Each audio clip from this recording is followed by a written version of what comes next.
Good morning my dear student. Today is our turn of EVS. आज हम पढ़ेंगे chapter 5 Anita and the honey bees. My name is Anita Kushwaha, I live in Buchha village. ये story जो है वो real story है।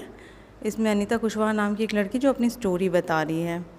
तो कहाँ रहती थी? बुचहा विलेज। ये कहाँ है? Muzaffarpur district in Bihar. I stay with my parents and 2 younger brothers. I study in college. Besides studying, I teach young children. I also keep honey bees. वो अपनी स्टोरी बता रही है कि वो अपने 2 छोटे भाइयों के साथ और मम्मी पापा के साथ रहती थी, कॉलेज जाती थी, उसके अलावा छोटे बच्चों को भी पढ़ाती थी और हनी बीज रखने का काम भी करती थी। All this has not been easy for me when I was young. I used to spend all my time with my goats as they grazed for food. I always wanted to go to school, but my parents did not like the idea of girls going to school. यानी शुरू से उसको पढ़ने की इच्छा थी, लेकिन उसके पेरेंट्स जो है नहीं चाहते थे कि वो पढ़े लिखे, वो बकरी वकरी का ध्यान रखे, इसलिए वो स्कूल नहीं जाती थी। A dream of school one day I peeped into the school in our village. I could not stay away. एक दिन वो क्या होता है कि वो गांव के स्कूल में झांक लेती है और उसे दूर नहीं होती है और धीरे से जाके बच्चों के बीच में बैठ जाती है, जिससे वो बहुत खुश होती है। और I went home and picked up courage to talk to parents about going to school, but they told me clearly that I could not do so. That day I cried and cried. और जैसे उसको बहुत अच्छा लगता है school में, फिर वो अपने पेरेंट्स के यहाँ पास जाती है साहस करके और कहती है कि मुझे स्कूल जाना है, लेकिन वो लोग साफ तरीके से मना कर देते हैं, तो वो बहुत रोती है। One of the teachers in my school village explain to my parents why it is important to study. The teacher told them that they would not have to pay anything for my education up to class 5th। The teacher said that it was the right of every child to go to school. अब government school में क्या होता है कि एक भी fees लगती नहीं है क्लास 5th तक, तो उसकी टीचर जो है उनके पेरेंट्स को समझाती है कि आप उसको भेजिए, इसमें कोई वो नहीं है, क्योंकि फ़ीस वीस कुछ नहीं लगना है, क्योंकि ये राइट टू एवरी चिल्ड्रन है। हमारी गवर्नमेंट ने कहा है कि क्लास 5th तक जो है एक भी बच्चे की फ़ीस नहीं लगेगी प्राइमरी स्कूल्स वगैरह में। Somehow my parents agreed. I started going to school. ये सुन के उसके पेरेंट्स एग्री हुए और वो स्कूल जाना शुरू कर दिए। नाउ स्टेइंग इन स्कूल, उसका स्कूल में रह के कैसा लगा? Time pass and soon I completed class 5th। I knew that we would need to spend more in class 6th. My parents said that it was time for me to leave school, but I wanted to study more. I found a way to do this. I started to teach younger children. From the money that I got, I was able to continue my own studies. Okay, जब वो class 5th pass out करके class 6th में गई, तो उसको लगा कि अब तो फीस लगेगी ही, तो उसके पेरेंट्स ने मना कर दिया आगे पढ़ने के लिए, लेकिन वो छोटे बच्चों को पढ़ाना शुरू की और अपना पैसा कमाने लगी ताकि वो अपनी स्टडीज़ को कंटिन्यू करे। अब वो अपनी एक यादगार लम्हा स्वीट मेमोरी शेयर कर रही है।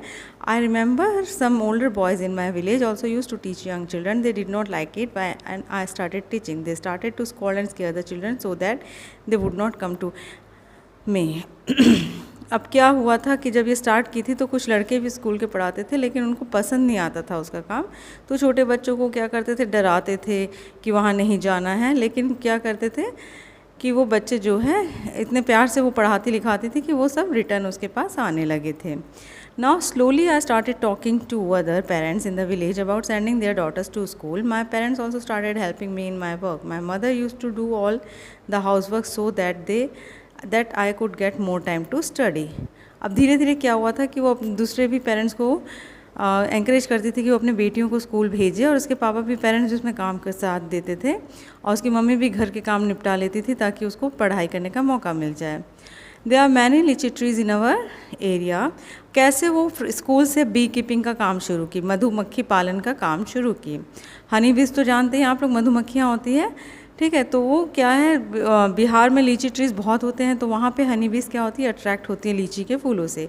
तो बहुत से लोग क्या करते थे, बी कीपिंग का काम करते थे, मधुमक्खी पालन का काम करते थे और पैसे और हनी इकट्ठा करते थे। I thought that I could also do this. तो अनीता ने सोचा कि ये मैं खुद भी कर सकती हूँ।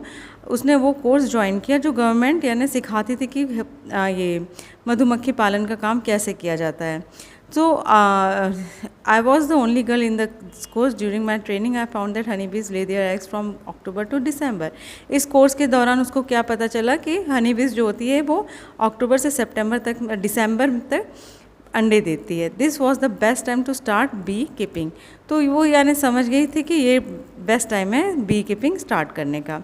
अब ये येलो कॉलम में देखिए, a secret I learn how to ride a motorcycle, I did not tell anyone, I fell down and got hurt many times but I was happy. वो यानी मोटरसाइकिल भी चलाना सीखी थी, बहुत बार गिरी भी, फिर भी वो चलाना सीखी। Now becoming a bee keeper, कैसे वो बी कीपर बनी, मधुमक्खी पालने वाली कैसे बन गई। I completed my bee keeping course but I did not have money to keep my own bees and start work. I continued to teach and with time could collect rupees 5,000. With this money I bought 2 boxes for beekeeping.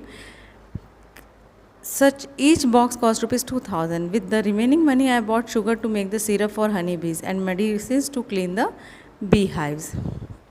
इस तरह से उसने अपना B keeping का काम शुरू किया। जब उसने काम ख़त्म किया तो उसे पैसे की ज़रूरत पड़ी, उसने किसी तरह पैसा कलेक्ट करके 5,000 रुपये इकट्ठा किए। तो एक बॉक्स का 2,000 रुपये लगा था। उसके बाद उसने 2 बॉक्सेस लाए थे और उसके बाद जितना पैसा बचा तो उससे शुगर सिरप बनाया हनी बीज़ के लिए और मेडिसिन के लिए और बी हाइव्स को क्लीन करने के लिए पूरा सामान ख़रीदा था। ठीक है, आपने देखा है कभी मधुमक्खी का छत्ता देखा है ना, बड़ा बड़ा होता है, तो उसमें से बहुत रिस्क उठाकर ये लोग को पूरा करना पड़ता है, उसमें से निकालना पड़ता है, सब शहद वगैरह सब निकालते हैं और फिर उसको सोल्ड आउट करते हैं। इसलिए ये बी कीपिंग का काम होता है ताकि इसे शुद्ध हनी शहद मिल सके। Now that was in September. By December I had so many bees that I had to buy 2 or more boxes. I was still learning about beekeeping many times. The bees would sting me and my hands and face would get swollen. It would pain a lot. How could I complain to anybody? I myself had decided to do this work. अब सितंबर था, फिर दिसंबर आया, उसके बाद धीरे धीरे क्या हुआ, 2 बॉक्सेस उसने और ले आई।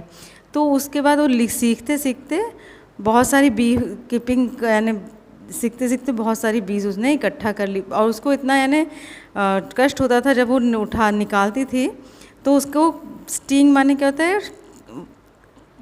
डंक मार देती थी मधुमक्खी, तो उसका हाथ वगैरह क्या होता है पूरा सूज आ जाता था। ठीक है। The litchi trees come to flower in February. I put all my 4 boxes near the litchi orchards. I got 12 kilograms of honey from each box. अब वो क्या करती थी, लीची मार्केट में पूरा अपना ऑर्चार्ड्स, लीची ऑर्चार्ड्स माने लीची का बगीचा था और 12 किलोग्राम हनी वो एक बॉक्स से कलेक्ट कर लेती थी। और उसके पास क्या हुआ था, 20 बॉक्सेस कलेक्ट किया था उसने और उसके पास पैसे आ गए थे, यानी उसने खूब अच्छी इनकम कर ली थी। Now every day I cycle to my college. My college is in the town 5 kilometres away. When I go to college my mother prepares the syrup for the bees. ठीक है। My father looks after the bees and takes the honey out of the boxes. वो हमेशा अपने college जाती थी cycling करके 5 kilometre. उसकी mother क्या करती थी, सिरप बनाती थी और उसके फादर भी उसकी हेल्प करने लगते थे। Now Anita is known by everyone in all the villages nearby. She goes to all the village meetings and talks about how important it is for everyone to study. Sometimes people make fun of her but Anita knows what she wants to do. She does exactly what she wants to.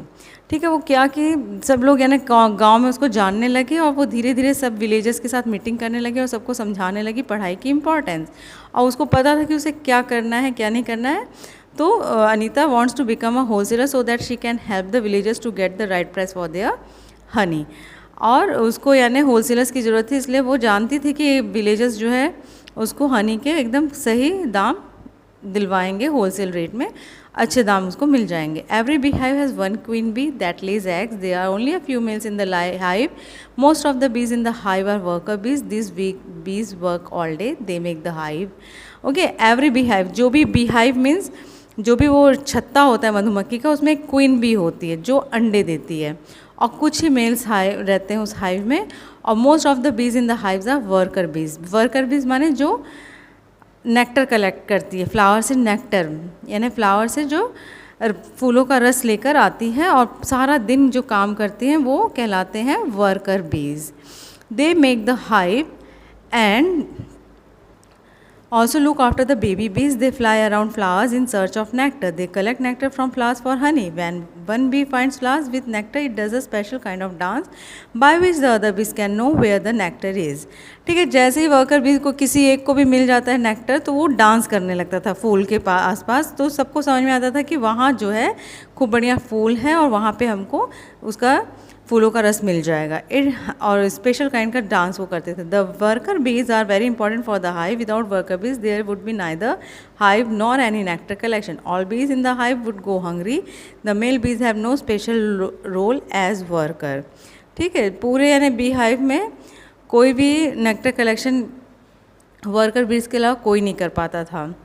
Okay, now which are the sum, ये आप लोग के questions जो बीच बीच में दिए गए हैं, इसको हम लोग करेंगे कि कौन से लोग हैं जो ग्रुप में हनी बीज के समान काम करते हैं.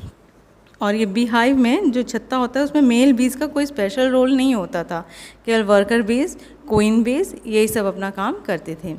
Now ends leave and work together like Honey बीज. ठीक है, जैसे एंड्स, चींटियाँ जो होती हैं वो भी हनी बीज के समान झुंड में रहती हैं और पूरा काम करती हैं.